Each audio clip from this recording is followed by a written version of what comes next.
What is up, guys? Welcome back to the channel. Today is the day I've been waiting for a while now. I actually have had everything to do this job, but it's been so cold. We've been getting a lot of snow and I've needed to use the truck. I didn't want it down while we're in the middle of a snowstorm and I wasn't able to plow with it. So now that it's kind of warmed up out and we're not supposed to be getting any snow for a while, I figured it'd be a good time to get to work on this thing. I decided I want to give this thing a fresh paint job. I'm not gonna tell you what it is right now, but we're gonna dive into it. Right now, we're just gonna tear it all apart. We're gonna take the roof rack, bumpers, headlights, anything else that's kind of in the way of paint, and then we're gonna bring it outside, pressure wash it because it is filthy. I've been using it around the property, hauling firewood, all that good stuff. We're also gonna bed line the inside of the bed, so we're gonna get that all cleaned up as well. This thing is gonna get painted top to bottom. I'm not gonna worry about the inside or the jambs, just because the whole inside and the jambs are all white, and I would have to strip the whole interior out just to paint that. And like I said, this thing's just an old beater for around the property. Not that worried about door jambs being white. So with that being said, let's get to work tearing this thing apart. We'll get outside, we'll clean it up, and then we'll bring it in and start sanding and masking.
All right, we are finally completely sanded, and I did do just a wipe with water just to get most of the dust off of it. It is getting pretty late today, so I'm going to put this away for tonight and let everything completely dry out. And then we'll get back out here tomorrow. We'll mask everything up. We'll do a final wipe down with some wax and grease remover, make sure everything is clean. Actually, one thing I almost forgot, we gotta do is deal with this rust. I'm going to use Pour 15 on some of these bad spots, the really rusted areas, just to make sure that that rust isn't gonna come back through. Some of these other spots, there is some bare stuff I'll have to hit with primer, but a lot of these other small spots, I don't really want to hit with Pour 15 because it doesn't adhere to paint very well. It's really designed to adhere to rust. So when you put it directly on top of paint, it's honestly a little bit weak. So I'm gonna hit the bad rusted spots, but I kind of want to deal with the rust in this bed area so it doesn't come back through. Also, I got something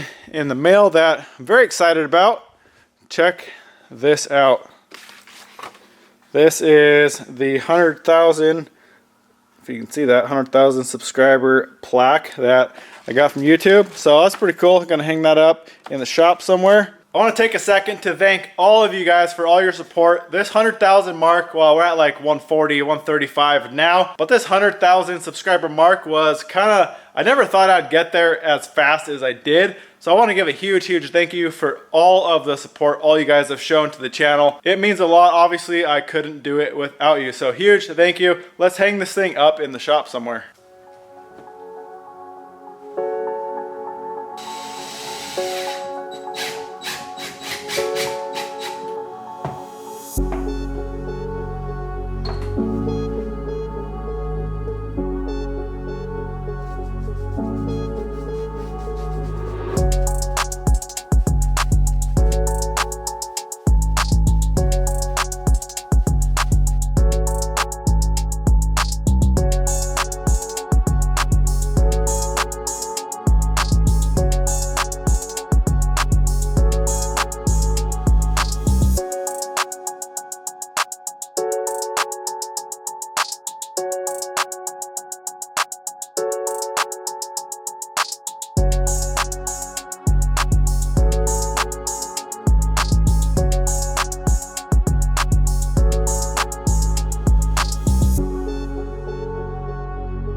All right guys, we're all masked up and cleaned, so we're gonna get ready for some primer. I'm gonna hit some of these spots like I sanded through there. The top of the tailgate was a lot of rust down there, so I ground that down to bare metal. A couple of spots here that were bare, and then I'm going to get, well, I don't have a whole lot of epoxy, so I'm going to mix up everything I have and hit those bare spots first, and then we'll come in the bed.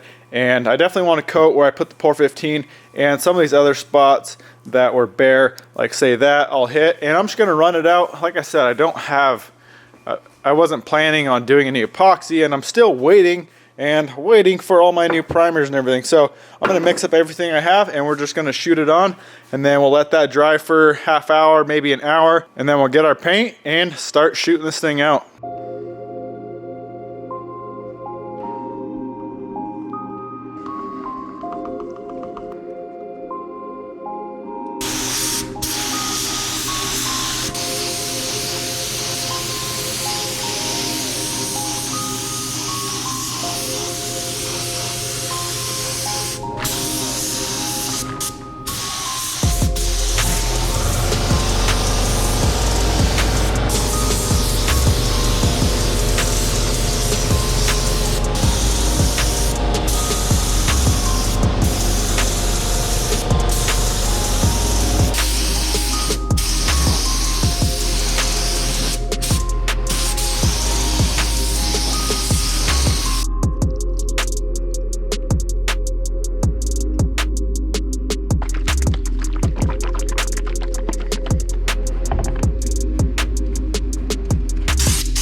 There it is, guys. We are 100% done, back together. It's now obviously the next day. We're all dried up. They say to give this 3 days to get it wet, and it's dumping rain outside. So it's gonna have to stay in the shop to completely cure for 3 days before we can even bring it outside and get water on it. All in all, pretty happy with how this thing turned out. One thing I was thinking about doing, but it was just gonna take way too much time, is to lay the black down, let that dry up, and then for these other colors, mask the lines. But that would seriously take 3 days to actually get this thing painted. I don't have that much time to work on this thing. So I just winged it and sprayed it out, and I mean, you can see it's kind of splattered, which I don't mind. It doesn't look that bad, but I actually do really like the color change, the snow camo look.